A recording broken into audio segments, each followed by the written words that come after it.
بسم الله الرحمن الرحيم. الحمد لله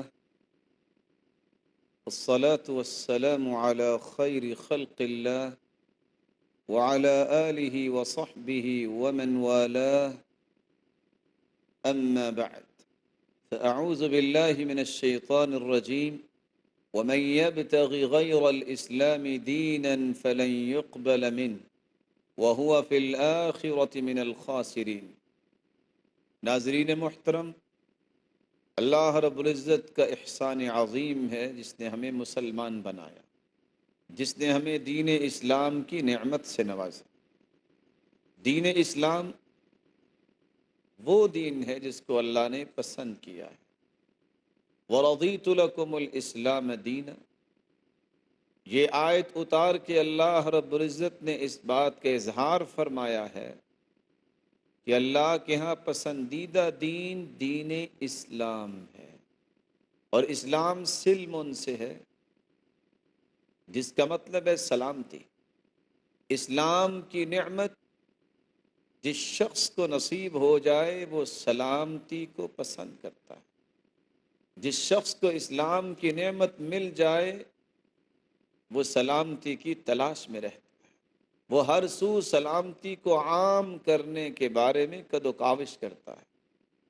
اس لیے اسلام نے مسلمان کی تحریم، اس لیے اسلام نے مسلمان کی جان کی حرمت، اس کے مال کی حرمت، اس کی عزت کی حرمت کو بیان کیا۔ من قتل دون مالہ فہو شہید، جو مسلمان اپنا مال بچاتے ہوئے مارا جائے اسے شہید کہا گیا۔ من قتل دون دینہ فہو شہید، جو اپنا دین و ایمان بچاتے ہوئے مارا جائے اسے شہید کہا گیا۔ من قتل دون اہلہ فہو شہید، جو اپنی عزت اور گھر والوں کو بچاتے ہوئے مارا جائے اسے شہید کہا گیا۔ لیکن اسلام اتنی عظیم نعمت ہے، یہ قتل و غارت کو پسند ہی نہیں کرتا۔ اسلام اتنی عظیم نعمت ہے کہ اس میں ایسے کوئی احکامات نہیں جس سے قتل و غارت کی بو بھی آئے، بلکہ اللہ رب العزت نے اپنے پیارے پیغمبر کو جب حکم دیا کہ کافر جب چڑھ دوڑیں تو تم بھی ان کے سامنے ڈٹ جاؤ، وہاں میدان جنگ میں بھی رسول اللہ صلی اللہ علیہ وسلم کے فرامین، آپ صلی اللہ علیہ وسلم کے کلمات مبارکہ کیسے تھے؟ فرمایا لا تقتلوا الصبی، میرے صحابہ بچوں کو نہیں مارنا، ولا امرأ، عورتوں کو بھی نہیں مارنا، اور بوڑھوں کو بھی نہیں مارنا۔ کتنا یہ خوبصورت اسلام ہے کہ دشمن سر پہ کھڑا ہے، دشمن بے دریغ قتل کر رہا ہے، دشمن جان مارنے میں دریغ ہی نہیں کرتا، لیکن فرمایا تم نے سب سے پہلے میدان میں اتر کے ان کو دعوت دینی، دعوت کو قبول کر لے، لڑائی کی ضرورت ہی نہیں، اور اگر دعوت کو قبول نہیں کرتے تو ان سے کہیں جزیہ دیں، اگر مان لیتے ہیں تو لڑائی تو پسندیدہ ہی نہیں۔ اگر کسی بات پہ بھی تیار نہیں ہوتے اور وہ تم پہ ظلم ہی ڈھانے کے لیے آ کھڑے ہوئے ہیں تو پھر تم ڈٹ جاؤ، لیکن پھر بھی بچوں کو قتل نہ کرنا، بوڑھوں کو اور عورتوں کو قتل نہ کرنا۔ اسلام نے قتل و غارت میں اپنا موقف بیان کیا۔ قتل اس کو کیا جائے گا جس نے اسلام میں دھوکہ کیا۔ من بدل دینا فاقتلوه، جس نے دین اسلام کو مان لیا اور پھر کافر ہو گیا، اس شخص کو قتل کیا جائے گا۔ کیوں قتل کیا جائے گا؟ اس نے اللہ اور اس کے رسول کے ساتھ دھوکہ کیا ہے، یہ اس لائق ہے، اس کے دھوکے کا بدلہ اسے دے دیا جائے۔ رسول اللہ صلی اللہ علیہ وسلم کا فرمان ہے لا يحل دم امرئ مسلم الا باحدى ثلاث، کسی بھی مسلمان کا خون بہانا جائز ہی نہیں، حلال ہی نہیں، سوائے تین حالتوں کے۔ رجل زنا بعد احصان، شادی شدہ ہے، گھر میں اس کی بیوی ہے، لیکن پھر بھی وہ اللہ کی حدوں کو پامال کرتا ہے، بوڑھا ہو گیا ہے، اور پھر بھی وہ بدکاری سے باز نہیں آتا، اس کو قتل کیا جائے۔ وَرَجُلٌ أَوْ ارْتَدَّ بَعْدَ الْإِسْلَامِ، اس نے اسلام کو قبول کیا اور پھر مرتد ہو گیا۔ مَنْ بَدَّلَ دِينًا فَاقْتُلُوهُ، جو دین کو بدل دیتا ہے، اسلام کو چھوڑ دیتا ہے، وہ اس سرزمین پہ نہیں رہ سکتا۔ او المفارق للجماعہ، جیسا کہ دوسری روایت کے لفظ ہے جو جماعت کو توڑتا ہے، اس سے جدا ہوتا ہے، اسلام کی نعمتوں کا پہلے اور عظمتوں کا اعتراف کرے، پھر ان کی مذمت کرے اور کہے کہ میں اس کو مانتا نہیں ہوں۔ تیسرا وہ شخص او قتل نفسا بغیر حق فیقتل به، جو کسی جان کو ناحق قتل کر دے تو قصاص لیا جائے گا۔ وَلَكُمْ فِي الْقِصَاصِ حَيَاةٌ يَا أُولِي الْأَلْبَابِ،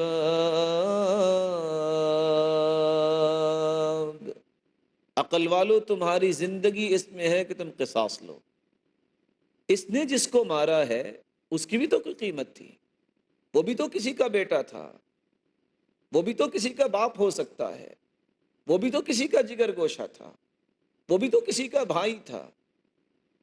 اس نے اس کی عزت نہیں کی، اس کی زندگی کو ختم کر دیا ہے۔ تو ان سارے لوگوں کے دل کو ٹھنڈا کرنے کے لیے اور معاشرے میں اس طرح کے فعل کو دوبارہ ہونے سے بچانے کے لیے شریعت نے یہ فیصلہ کر دیا کہ قصاص میں اس کو قتل کیا جائے۔ یہ تین پہلو ہیں جس میں اسلام نے اپنا موقف واضح کیا ہے۔ کسی مسلمان کا خون بہانا جائز نہیں ہے ان تین حالتوں کے سوا۔ رسول اللہ صلی اللہ علیہ وسلم نے فرمایا من اتاکم وامرکم جمیع علی رجل واحد، پوری قوم اکٹھی ہے اور ایک شخص پر مطمئن ہے، وہ ان کو لیڈ کر رہا ہے، خیر خواہی اور ہمدردی کا رواج ہے، اور ایک شخص اچانک سے اٹھتا ہے یرید ان یشق عصا، وہ فسادی بنتا ہے اور مسلمانوں کی صفوں کو اکھیڑنا چاہتا ہے۔ فرمایا ایسا فسادی آ جائے جو تمہیں اکساتا ہے اور جو تمہیں اس خیر سے دور کرنا چاہتا ہے، وَيُفَرِّقُ جَمَاعَتَكُمْ، اور تمہاری جماعت کے ٹکڑے کرنا چاہتا ہے، فَاقْتُلُوهُ، اس کو بھی مار دو، کیونکہ پوری قوم اگر بگڑ جائے تو اس سے بہتر یہ ہے کہ اس کو سائڈ پہ کر دیا جائے۔ رسول اللہ صلی اللہ علیہ وسلم نے ان چند چیزوں کے علاوہ مسلمان کا خون بہانے کو جائز قرار نہیں دیا۔ ناظرین کرام، ابھی چند لمحات کا وقفہ ہوگا، وقفے کے بعد ہم دوبارہ آپ کی خدمت میں حاضر ہیں۔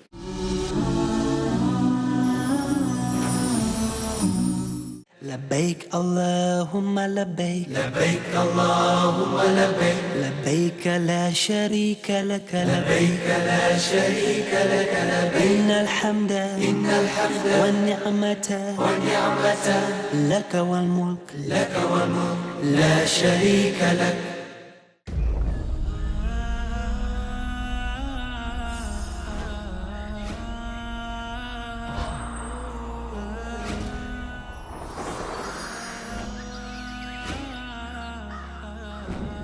ضروری ہے اس کی عبادت، اس کی رضا، جس نے کی سانسیں عطا، دونوں جہان بنائے، زمین اور آسمان بنائے، ذرہ ذرہ جس کی کاریگری کی جھلک ہے۔ ہماری زندگی پہ صرف اسی کا حق ہے۔ جب اسی کی طرف لوٹنا ہے تو کیوں نہ کریں اسی کی بندگی، ایمان اور زندگی۔ کل شام 5:30 بجے اور دوبارہ رات 12 بجے انڈیا میں پیس T V Urdu per.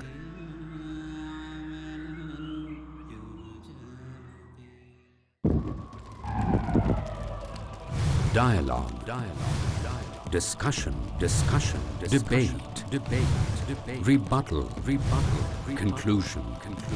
Eliminate misconceptions about religion. Get enlightened. Witness Dr. Zakir Naik in a battle of words in Crossfire.